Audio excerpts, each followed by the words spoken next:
आप मेरे बैकग्राउंड में कुछ देख रहे होंगे, सोच रहे होंगे क्या है, वो मैं आपको वीडियो के लास्ट में बताऊंगा और क्यों है ये भी बताऊंगा। फिलहाल जो मेरा आज का टॉपिक है उस पर चलते हैं। Do you guys know anything about dual nationality और ड्यूअल सिटीजनशिप? नो, एक्चुअली मुझे भी नहीं पता था, but I remember when I was in Dubai, कुछ आज से 4-5 साल पहले की बात है। एक बांग्लादेशी आदमी मुझे मिला। हम लोग ट्रैवल कर रहे थे, हम लोग मेरे रिश्तेदारों के साथ हम लोग घूमने जा रहे थे मौसंदम, ओमान, फ्रॉम दुबई। तो बीच में बॉर्डर आती है, उस बॉर्डर पर मैंने ध्यान दिया, गौर किया, वो ट्रिप में हमारे साथ था। उसके पास 2 पासपोर्ट्स थे,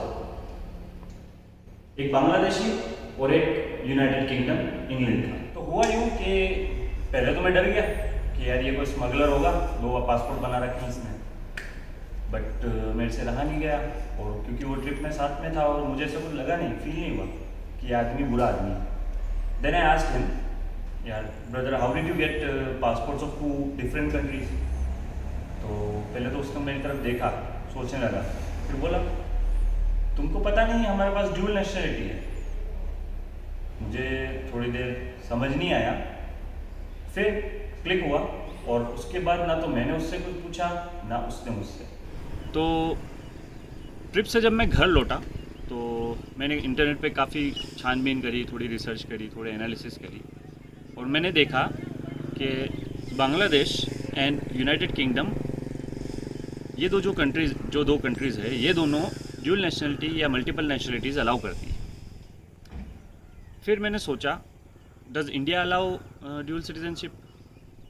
मैंने सर्च करा और पता चला कि no, article 9 of Indian constitution does not allow dual citizenship for Indian citizens. लेकिन क्यों?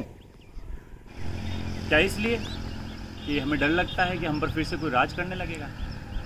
लेकिन मैं एक बात साफ कर देना चाहता हूँ, हम किसी से नहीं डरते, ना यूएस से, ना चाइना से, और ना ही किसी अरे गहरे पड़ोसी से, और हम पर अब कोई राज नहीं कर पाएगा।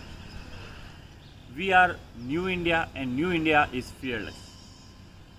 तो फिर क्या सरकार को हमारे लोगों पर, भारत की जनता पर, भारत की सेना पर भरोसा नहीं है? अब आप लोग सोच रहे होंगे कि ये सब तो ठीक है, लेकिन ड्यूअल सिटीजनशिप से इंडिया का क्या फ़ायदा, हमारा क्या फ़ायदा, वो भी मैं क्लियर कर दूंगा आपको। पहले मैं जो सबसे बड़ी बात बताना चाहता हूँ कि देश का जो इससे फ़ायदा है वो ये है कि आपको पता होगा करीब 32 लाख OCI कार्ड होल्डर्स हैं हिंदुस्तान के, जिनके पास OCI कार्ड है। OCI कार्ड एक तरह का डॉक्यूमेंट है जो इंडियन गवर्नमेंट इशू करती है उन लोगों को जिन्होंने दूसरी कंट्री की सिटीजनशिप ले ली है, बट वो ओरिजिन इंडिया से है। ठीक है, ऐसे लोग 32 लाख लोग हैं, और उनमें से आप यूँ समझिए कि लगभग सभी लोग ऐसे हैं जो वेल स्टेब्लिश्ड हैं और जो चाहते हैं कि वो हिंदुस्तान में कहीं ना कहीं कुछ ना कुछ इन्वेस्ट करें। OCI कार्ड, एक OCI कार्ड होल्डर को उसकी परमिशन देता है, लेकिन it does not give any security to their investment. और सबसे बड़ी बात यह है कि OCI card holder agriculture sector में इन्वेस्ट नहीं कर सकता, जबकि एग्रीकल्चर सेक्टर इंडिया की जान है। सिमिलरली हमारे लिए जो फायदे हैं उनमें से एक ये है कि मैं मेरा बिजनेस कहीं भी दूसरी कंट्रीज में एक्सपैंड कर सकता हूँ इजीली। जो सबसे बड़ा जो खर्च होता है किसी को कहीं अगर दूसरी कंट्री में स्टे करना हो या जाना हो या ट्रैवल करना हो, तो मेरे ख्याल से वो वीज़ा का होता है। और अगर मेरे पास ड्यूअल सिटीजनशिप का राइट होगा, मेरे पास इंडियन सिटीजनशिप भी होगी, और मुझे जहाँ बिजनेस एक्सपैंड करना है, जहाँ पर मुझे बिजनेस स्टार्ट करना है नया, या फिर जो एग्जिस्टिंग मेरा बिजनेस है उसी को, उसके लिए मुझे वहाँ की वीज़ा के लिए अप्लाई नहीं करना पड़ेगा, कोई वीज़ा नहीं लगेगी, और मैं मेरी पासपोर्ट पे वहाँ जा सकूँगा इजीली, जो कि एक एक्सेसिव खर्च है। और तो और आपको पता होना चाहिए कि 7 lakh students, Indian students foreign countries में स्टडी करते हैं। आप सोचिए उनको कितना खर्चा लगता है। उनको सपोज अगर वो किसी डिग्री प्रोग्राम में है तो 3 साल तक उसको उस कंट्री में स्टे करना है, तो उसको वीज़ा के कितने चार्जेस पे करने पड़ रहे होंगे। और एक और बड़ी बात जो एक ओसीआई कार्ड होल्डर को जो फैसिलिटी नहीं दी जाती है वो है वोटिंग राइट। कौन नहीं चाहेगा कि वो अपने देश का प्रधानमंत्री चुने। ठीक है, उसके हालात हुए या उसकी मजबूरी हुई या किसी और कारण से उसने अपने देश को छोड़कर कहीं और बिजनेस स्टार्ट किया या कोई काम करने लगा, उसके कुछ कारण रहे होंगे, वो अलग बात है।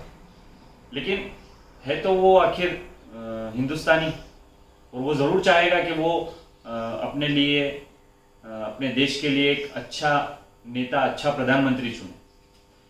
आप लोगों को ध्यान होगा कि मोदी जी ने यूएसए में एक फंक्शन किया था, उसमें कई सारे प्रवासी भारतीय थे, तो क्या वो लोग हिंदुस्तानी नहीं थे? एक और बड़ा फ़ायदा जो है हिंदुस्तान को वो ये है कि ड्यूल सिटीजनशिप अलाउ करने के बाद बहुत सारे लोग अलग अलग देशों का रुख करेंगे फॉर रेसिडेंस एंड लिविंग।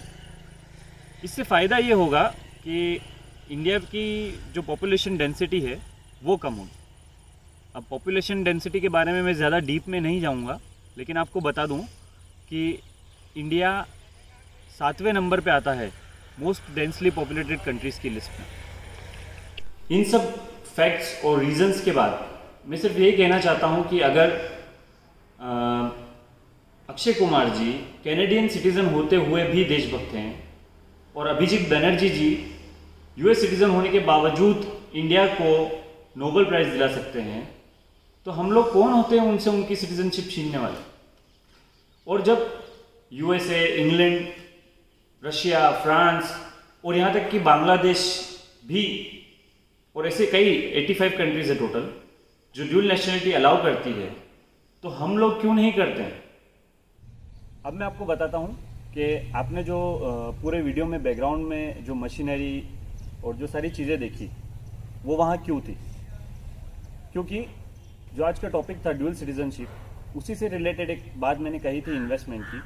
और एक बड़ा इन्वेस्टमेंट जो है लम्हा इंडस्ट्रीज, वो भी एक प्रवासी भारतीय ने किया है, एक एनआरआई ने किया है, और यहाँ के लोकल लोगों को यानी कि जावद के लोकल लोगों को उन्होंने रोजगार दिया है।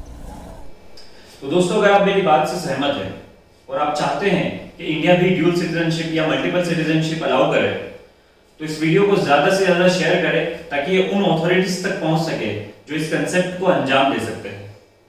और मैं इस वीडियो में जो लम्हा इंडस्ट्री मैनेजमेंट है, बीर, जो उनका बॉटल वाटर है, उनको थैंक यू कहना चाहता हूँ कि उन्होंने मुझे अलाउ किया यहाँ पर वीडियो बनाने के लिए।